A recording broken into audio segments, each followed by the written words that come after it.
that moment when you realize you have mastered your wellness. When you've become so resilient, you can conquer any hiccup life throws you. Yeah, well, me either. But I still ride unicorns. I'll teach you how to become a mindset master. You will learn how your habits and behavior affect your success from nutrition, exercise, relationships, organization, and so much more. It's your reality, and you need to do it your way. Self-care and self-love are anything but selfish. Take charge. Get excited. If not now, then when? Grab your espresso and get ready to talk all things wellness. It's time for Coach, Couch, and Coffee Radio with Coach Peggy Wellness right now.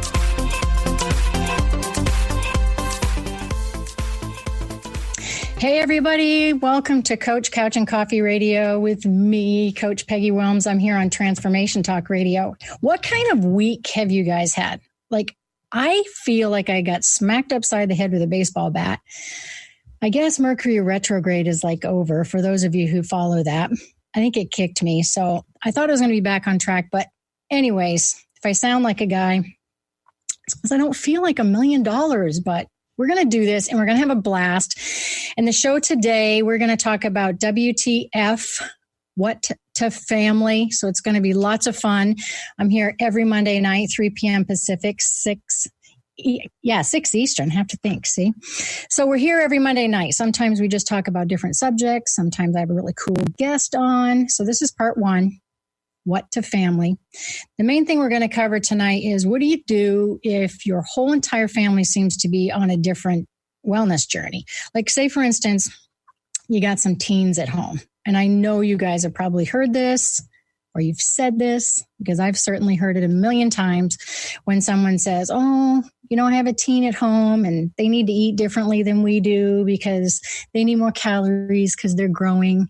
I can't tell you how many times I've heard that over the years. Or what if maybe your husband or even yourself, you need to maintain weight and maybe the other partner needs to lose weight. Or let's just say maybe somebody's competing in CrossFit or something. And so the wellness journeys can all be this, completely different and not the same. Or even maybe somebody needs to focus on sleep. Hello, that was me this last week. Not doing so well. So what I want to talk to you about tonight is part 1. We for sure want to take our time and just go down the nutrition lane. So as you know, 3 wellness pillars is my gig. Nutrition is lane 1. So that is pillar 1. And that is the most important in the sense of, if we don't eat well, we are what we eat. Nutrition is fuel. Food is fuel.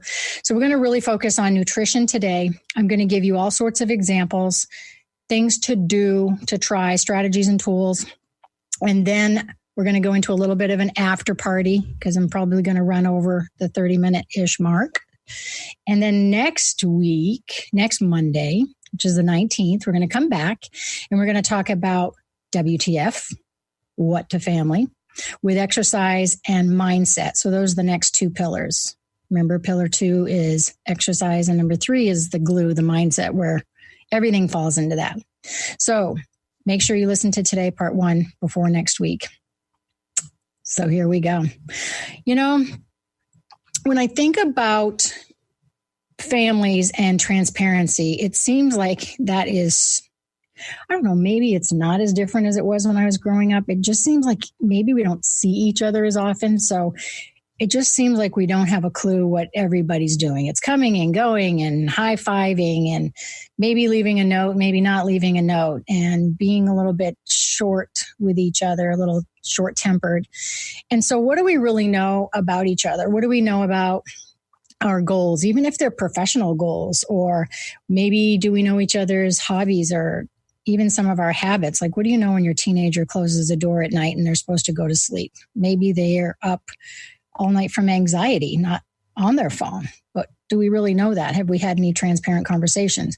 So really what today is, I am a huge proponent of collecting data, because truly, if we don't collect it, we don't know what to do with it. We can't strategize. We can't create any experiments to figure out what works for each of us. And it is your own world. It is trying to develop your wellness that works for you, because everybody is different, even though life is kind of crazy for all of us at one point in time or another. But we really need to figure out what works in your real world. So it's data-driven. So what I'm going to talk to you about, whether it's nutrition or next week with exercise or mindset, we are going to focus on getting some information out of everybody in the family and strategizing on how to actually, here you go, this is going to sound weird, but how to act like a family. I didn't show my unicorn mug today. So what we always do on this show is we sit down in a coffee time kind of couch scenario. So this is where I sip, right? Every week I take a sip. Yeah, buddy. And we kind of chat about different subjects. So usually a guest will bring their mug, or if you're driving, maybe you're having your beverage. I have a guest coming up who's a rebel, and I'm sure she's going to bring a margarita just because she's a rebel. So you never know.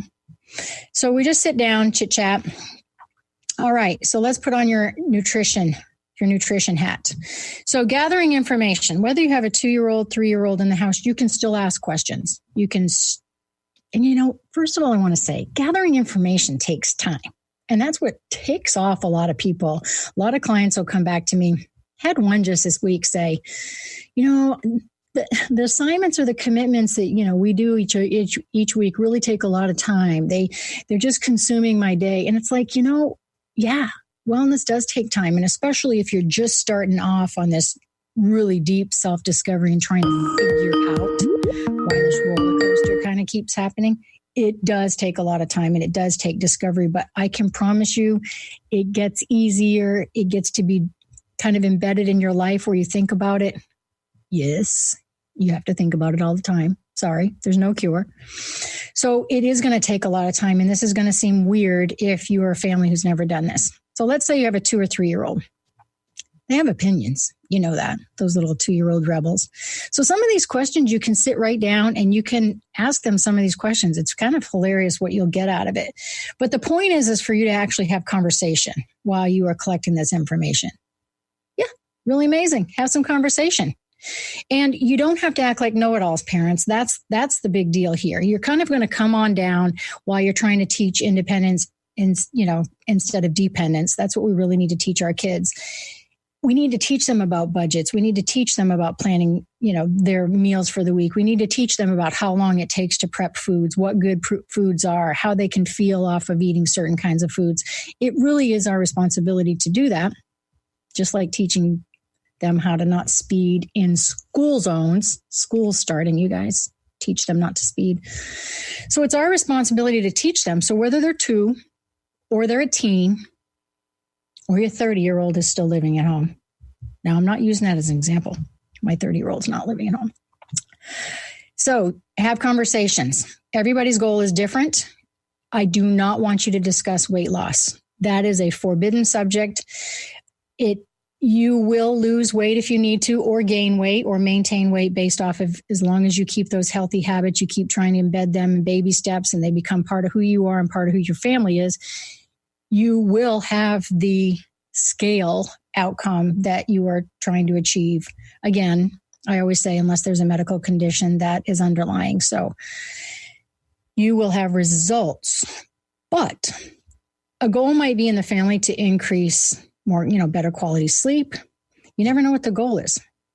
We do know that if there's more support and at least one buddy, that increases your chance of success by 65%. That's huge. I mean, that is, most of it's accountability, as we know, but it's motivation and getting excited to show up and to push each other, and that somebody cares. There's a sense of belonging that you care. So imagine in a family, and even if you don't have anyone living at home, I still want you to listen to this today. I still want you to take notes, re-listen to it. Because whether somebody lives under your actual roof or not, you have a family or a group of friends maybe that feel like family to you, and you will encounter a situation, whether it's a holiday, whether you're out and about on a Friday night, you're going to encounter situations where this information will help you so that you can be transparent about your goals, have conversations. So, everybody's got some sort of a family. Okay, so here we go. We're going to gather information, have conversations, teach responsibilities, all those really fun things. You're going to have the talk, which is not like the talk, but it's the talk. And I want to make sure that you don't assume that anyone knows what health is. healthy is or unhealthy is, because you will be so surprised what falls out of some of these questions. I want you to recognize that some people can be super, super strong with nutrition, where the next person in the family could be really strong with physical activity. So let's take a 16-year-old at home, for example. They could be an amazing athlete, just track athlete, strong in that lane. They are exercising all the time. It's not an issue whatsoever. But as far as nutrition goes, they're consuming a heck of a lot of calories, but it's saturated fats or running through drive-throughs. So they've got one pillar stronger than the other. And maybe you have somebody at home that is suffering, some negative thoughts or even some depression. So their mindset pillar could be a little bit weaker. And the key here really is trying to keep all three of those at least somewhat steady, even if it's at a C all the way across. So here we are under nutrition. All right. So don't be a know-it-all. Parents, remember, I'm telling you not to be a know-it-all. So let's start with this. I don't want you to give any examples whatsoever. I want you to sit down around the table as a family, or you can sit down, living room. I don't care where it is. And I want you to sit down and ask everybody to create a list. If they can write, if they're old enough to write, then they're going to make their own list. But if you have a little kiddo, a little toddler at home, you're going to ask the questions. And I want you to just ask what their favorite foods are. And I don't want you to say, tell me what your favorite healthy foods are, or tell me what your favorite unhealthy foods are. I want you to have them try to tell you. Okay. So just have them list it. Have them list broccoli, whatever they might list, Cheerios, whatever. Then I want you to go back and ask them if they feel that food is healthy or unhealthy. So you're really ultimately ending up with two lists for everyone in the family. So Sally's going to have her favorite list of healthy foods determined by her, and her unhealthy foods determined by her, as well as everybody else in the family. And this is really where we need to start with nutrition. This is a long process. This takes time. Might take you a week or two to do this, but this is where you need to start. So you guys all get on the same page. What the family, So bear with me here. Everybody's going to have a list of their favorite foods. And when you think of favorite, I don't want you to hurry. I want you to think of color, texture, whether you can live without it or if you really, really desire it. So we're talking kind of the favorites, even smells. And then after you get your list, it's kind of funny because I've done this with some little ones before. So like a 5-year-old might have an example of, they list their foods of, Mom, I think healthy are, carrots is my favorite. And then milk. They might say cheese and crackers. And then they might say ice cream because they might believe it, it has milk in it. And so it's their favorite. And ice cream's healthy. They also might say on their unhealthy list, broccoli, spinach, that green stuff, Mom, I hate that green stuff. It's unhealthy. In chips, they might know something like that. A snack is unhealthy. So kids, just so you know, kids might put on their unhealthy list the things they don't like. Again, all you're doing is creating the list. You can stick them on the counter, put them on the fridge, whatever, but that's your first step. Mom and dad going to do it. Okay. So then the next thing, whether it's a day or two later, whatever, here's where everybody takes a sip. It's hard when you don't have someone on the show and you're just yakking the whole time yourself. It is fun though. Always do have fun. Kat, are you with me? I'm here, Peggy. Oh, see, pulling in my producer. So Kat, what do you think so far about these lovely family lists? Is it making you go, oh my God, it's so much work? So much work. I don't even know if the family gets any bigger. It's like, Kat's going, I only want half of a child. Right. After I heard this. Well, you can see where if, it's so funny to just even understand from everybody what healthy and unhealthy, even with your husband, right? What you consider, because it's such a argument. It's a different world. We don't eat the same things, really. That's what the show's all about, girl. What the family. So imagine if you guys are on completely different goals. Don't share them here. We're not talking weight loss goals. But if you were like competing in CrossFit and you were really watching your protein, let's say, reducing all your fat, and he's like, doesn't matter, Kat. I can do whatever I want since I was 16. What's your story at home? Do share. I'd be very jealous of his burgers, See? hot dogs, steaks. Exactly. All right. So see, the lists are completely different. Good job, girl. Don't go too far because I'm going to be calling you back. And I'll be here. I love to hear what's going on in your world. Okay. So after you have these lists, and I recognize that they're time consuming, I get it. But what we're going to do when we get all this information is to be able to come back around as a family and to be able to create an environment at home that doesn't set somebody else, somebody up for sabotaging themselves and another person up for success. See, mom does most of the shopping. And mom's going to be teaching some of those kiddos. You guys, I can't tell you how many years I have to kind of peel back after we've watched our mama bears do what I'm a mama bear, what we've done over the years. Okay, so now you're going to head into the pantry. Yes, and the refrigerator and wherever else you keep foods, including your spices. And I really, really want you to involve your kids. And if you have kids, if you don't have kids, it's you and your spouse. So Kat was on here. Her favorite man here is going to go through this with her. It's not all of our responsibility. It's not just the girl, So I want you to go through and just the first thing that you're going to do is look at what's expired and get rid of it, obviously. So sometimes in our journey 5 years ago, we thought we were going to try, whatever, protein powder. I don't want to mention any any names, but you thought you were going to try it 5 years ago and you've never opened it and expired in, 2015. It's got to go.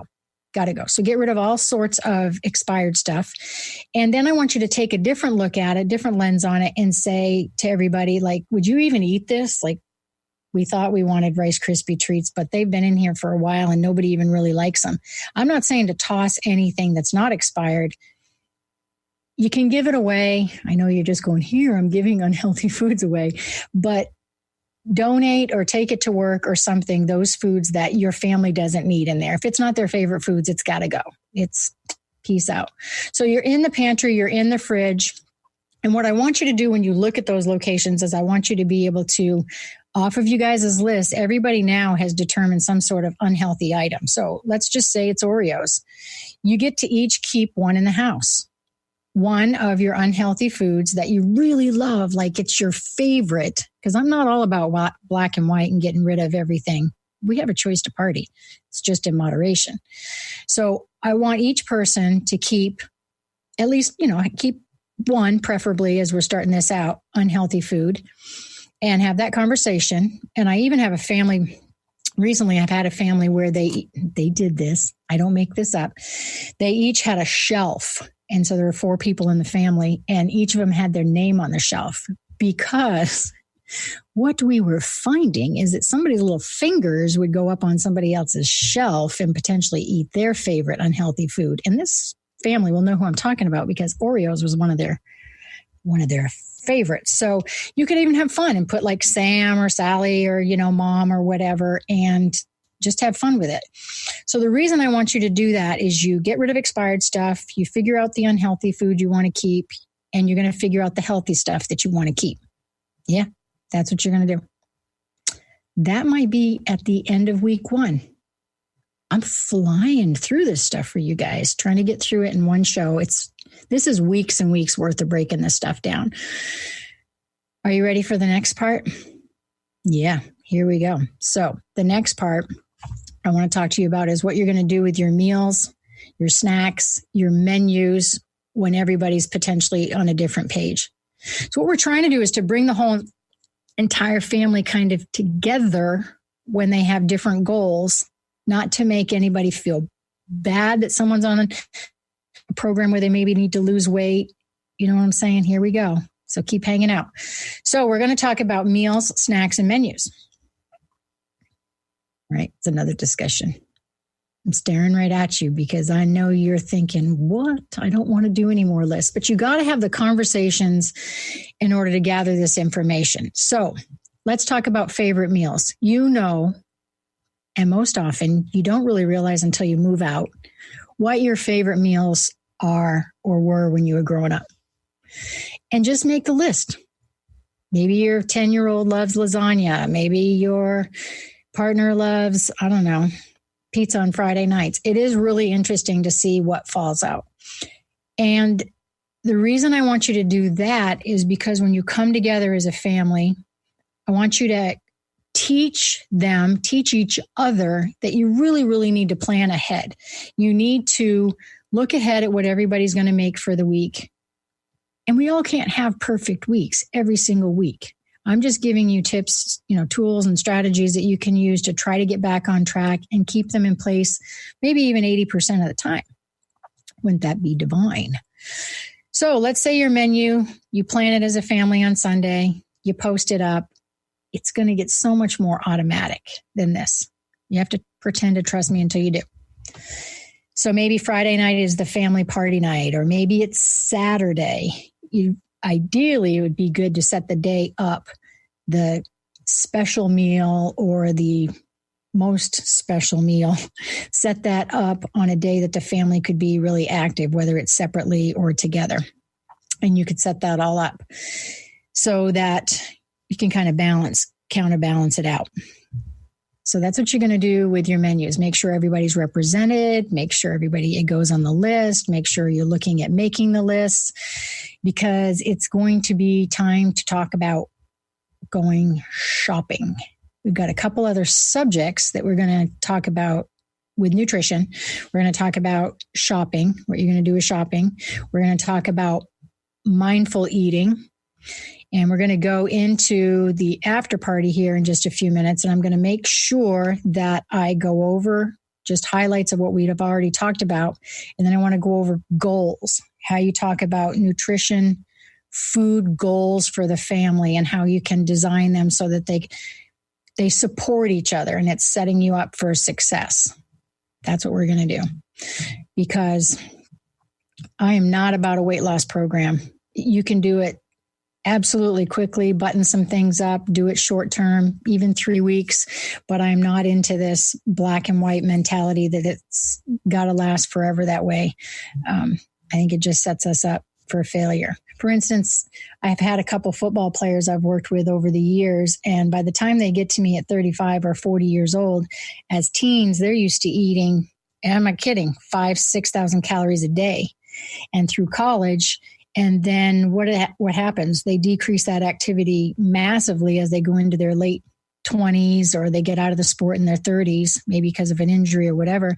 But those habits are so embedded in the cravings and all of that stuff around those foods. It's really, really difficult to get that cleaned up and get them back on track to for what's really healthy. So if we can start this off with families and rewire some habits, it's going to help everybody in the long run. Okay. So I am going to let you go here. We're going to take a quick commercial break. And when we come back, come on back for the after party. We're going to talk about shopping, mindful eating, and go over some goals. How's that sound? See you real soon. Thank you for listening to Coach Couch and Coffee Radio with me, Coach Peggy Wellms. Did you hear something that made you go, or have an aha moment? I live for those. If not, we will get you next time. I will be back every first and third Monday at 3 p.m. Pacific to tough love you to become smarter, stronger, braver, healthier, and happier. Duh. I will be back with a barrel of positivity, and you never know when a guest might pop in. There is no time for excuses. So don't forget to bring your coffee and an open mind as we talk all things wellness on Coach Couch and Coffee Radio with me, Coach Peggy Wellms. Now go grab a ray of sunshine.